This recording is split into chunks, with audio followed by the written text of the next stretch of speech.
Now,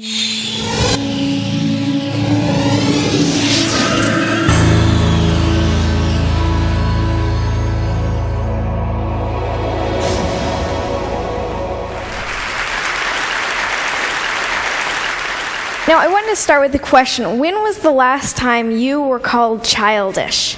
For kids like me, being called childish can be a frequent occurrence.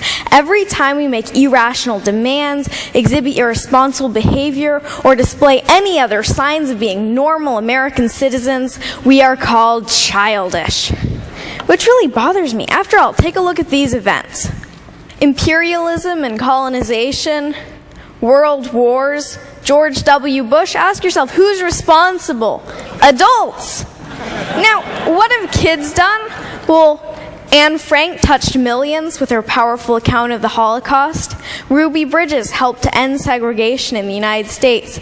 And most recently, Charlie Simpson helped to raise 120,000 pounds for Haiti on his little bike. So as you can see evidenced by such examples, age has absolutely nothing to do with it. The traits the word childish addresses are seen so often in adults that we should abolish this age discriminatory word when it comes to criticizing behavior associated with irresponsibility and irrational thinking.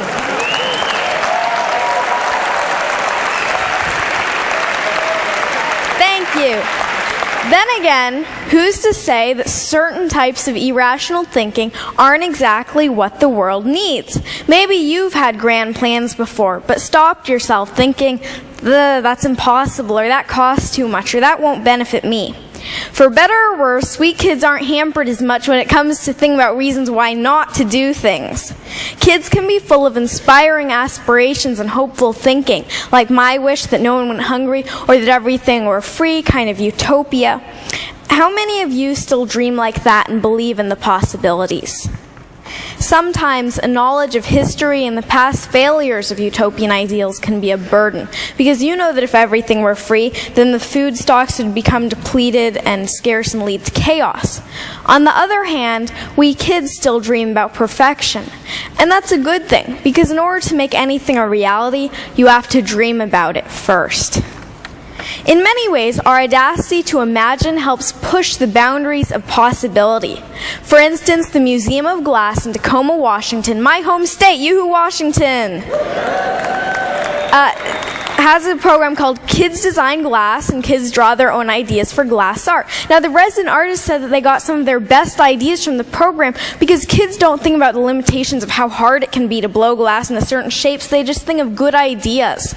Now, when you think of glass, you might think of colorful Chihuly designs or maybe Italian vases, but kids challenge glass artists to go beyond that, into the realm of broken-hearted snakes and bacon boys, who you can see as meat vision. Now, our inherent wisdom doesn't have to be insider's knowledge.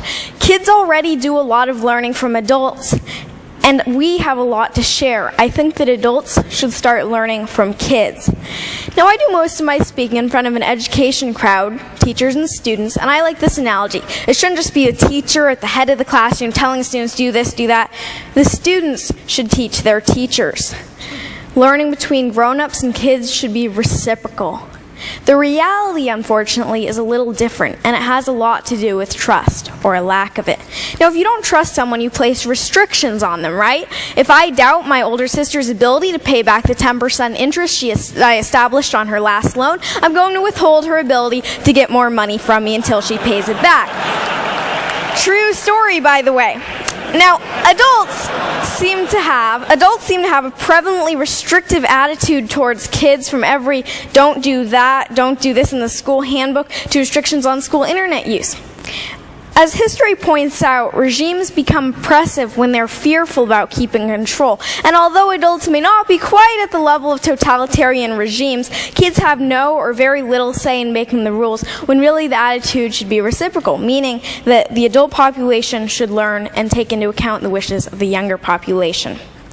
Now, what's even worse than restriction is that adults often underestimate kids' abilities. We love challenges, but when expectations are low, trust me, we will sink to them.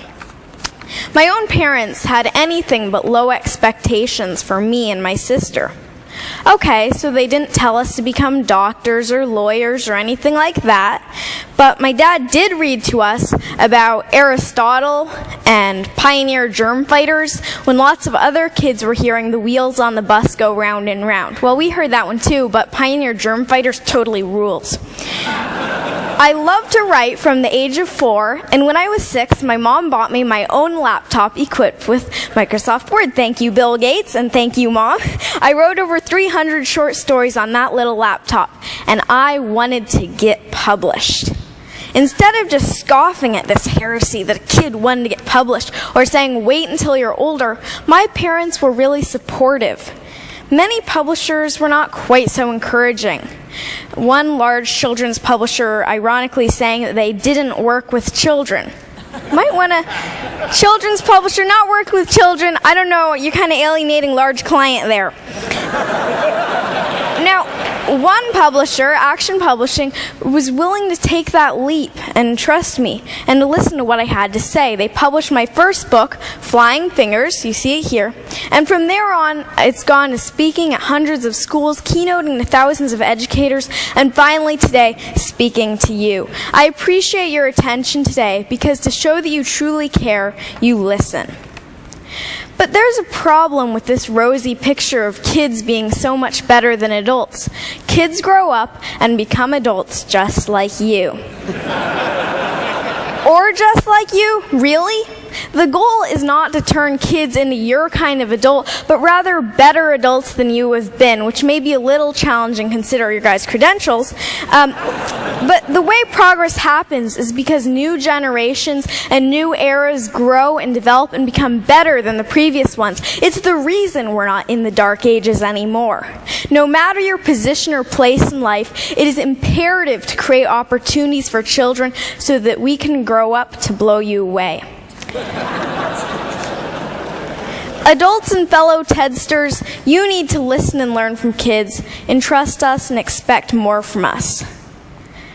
You must lend an ear today because we are the leaders of tomorrow, which means we're going to be taking care of you in your old and senile.